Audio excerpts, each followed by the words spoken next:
But there was another revelation. Peter Cook, his monologues seemed to have invented a new kind of comedy. Yes, I'd have liked to have been a judge. But I never had the Latin. I never had sufficient Latin to get through the rigorous judging exams. They're very rigorous, the judging exams. They're noted for their rigour.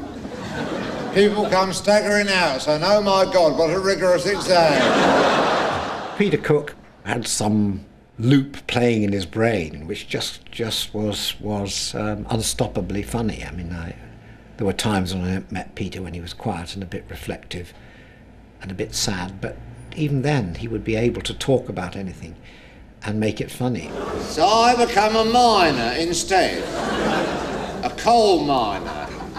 They're not so rigorous, the mining exams. They only ask you one question. They say, who are you? And I got 75%. Great conception, wonderful comic imagination, and a flow that once it really got going was quite brilliant. If you want to hear a boring conversation, just pop down my mine.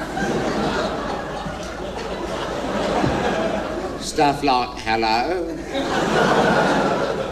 I've just found a lump of coal.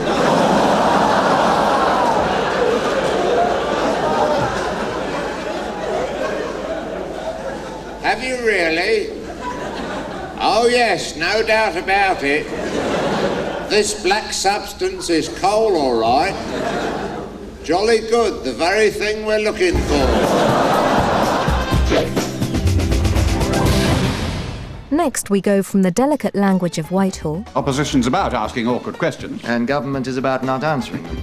...to some straight talk from the north. Guess who's got a new shovel then? Shut up, you boring little tit. A feast of comedy coming up.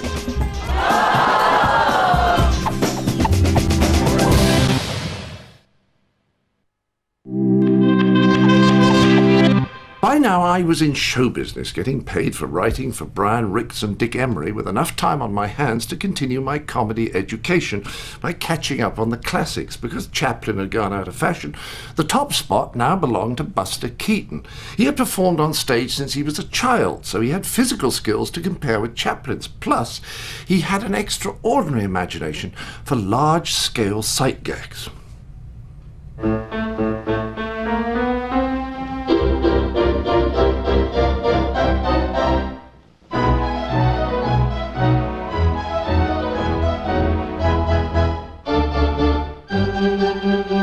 It's the rhythm, particularly the great silent comedians had, a knowledge of rhythm which they got from their stage work.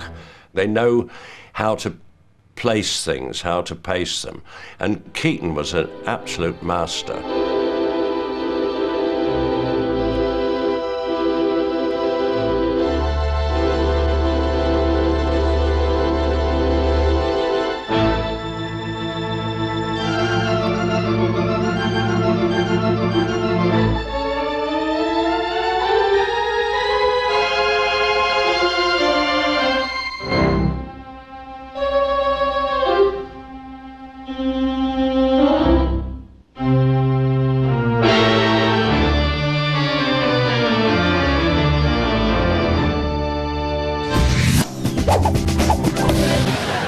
Keaton's deadpan kept things less sentimental, and his wonderful timing and innovation put him in the top 3 of any world list.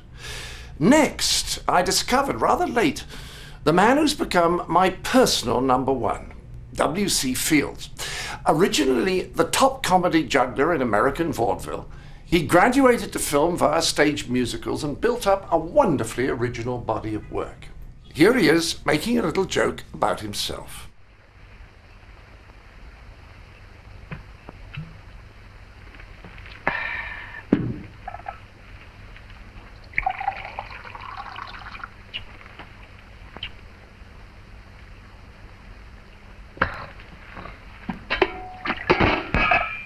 Now he launches into one of the all-time great routines. The time of which I speak, I'm tending bar up at Medicine Hat. Well, a guy used to come in there with a glass eye. Pass the wet on them. It's minimalist. It's just one man, a madman, setting up his cue to hit a ball. W.C. Fields was amazing because he was a master of inanimate objects. I mean, he'd been a juggler anyway, and with all the drinking, his hands never forgot how to juggle.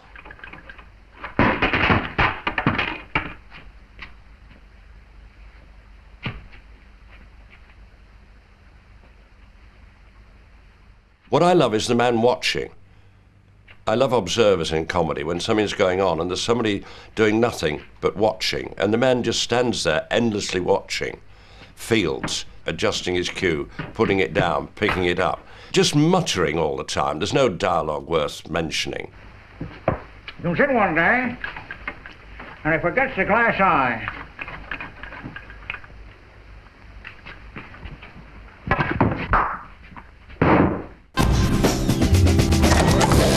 My next comic revelation came from The Wireless, The Goon Show, the best use of comedy on radio ever. The writer, a genius called Spike Milligan, the voice man, a genius called Peter Sellers, and the innocent at the heart of it all, the joyous Harry Seacon, possibly the nicest man I ever met. Hard to show you a radio program here, except that in 1969 they recorded a Goon Show for television. Spike was supposed to write a special script, but he never did, so they recorded one of their old radio classics, The Tale of Men's Shirts. Now then, this is my plan of attack. It looks like a nail. No, it's attack.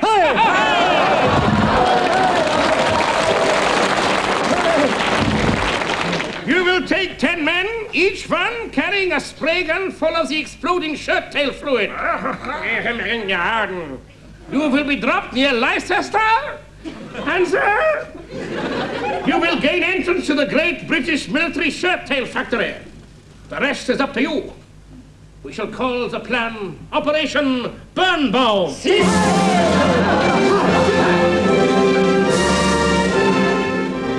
The effect of this deadly plan was soon felt. The first discovery was made at Whitehall, where the British generals were working at their memoirs.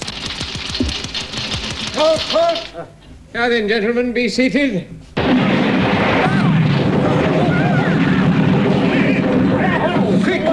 Nurse, the screens. Portions of the charred shirt tails were soon at a military forensic laboratory, where they were heavily forensiced.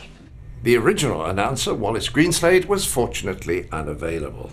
Meanwhile, I was fully occupied with 3-minute sketches, and I soon found myself teaming up with a strange faction that became Monty Python. But we didn't know then what it was that we wanted to do.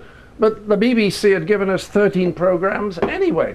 So one evening I was contemplating this rather alarming situation when I turned on the box, and there was one of my heroes, Spike Milligan, doing something called Q5, which was so far ahead of what anyone else was doing that I was stunned. 3 points to starboard.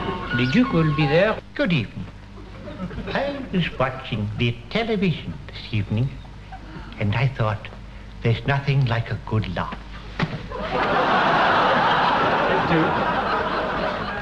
Good evening. I was watching the television this evening, and I thought, there's nothing like a good laugh. Here we are for the start of the 400-meter standing still dash. Inside lane is Grandy of Ireland, number 2, Thomas of Harry Harriers, 3 is Harrington of Cambridge, and 4 is Cambridge of Harrington. They're getting ready now, and they're off. It's Harrington, the inside lane, who's making the going. Grandy's pushing him, then Cambridge with Thomas as the back marker. Now they're all coming into the last 50 meters now, and it's still Harrington and Thomas, Cambridge and Grandy. It's neck and neck. They're neck and neck as they're about to come up to the tape. Hey, it looks like Thomas. No, it's Grandy. I think it was a bird. Spike was very ambivalent about Python. Sometimes he would say, those good boys are flying the flag, and other times he would say, those bastards ripped me off. But they always acknowledged Spike. And this is Mr. Arthur Grinch and his 80-year-old grandmother. Major grandmother, and she's 91. 91? Well, goodness me, 91 years of age. She's clenching her teeth now, and... Flatten out. He's instructed her now to flatten out over the rocks when she's about to go. Now. I'm ready. I think he's ready now. Looking at his watch, he's... After the programme, I rang Terry Jones, who'd be watching it too, and I said, I thought that was what we were going to do. And he said, so did I. So the heroic Milligan opened the gate to a new field of comedy, and we followed him in.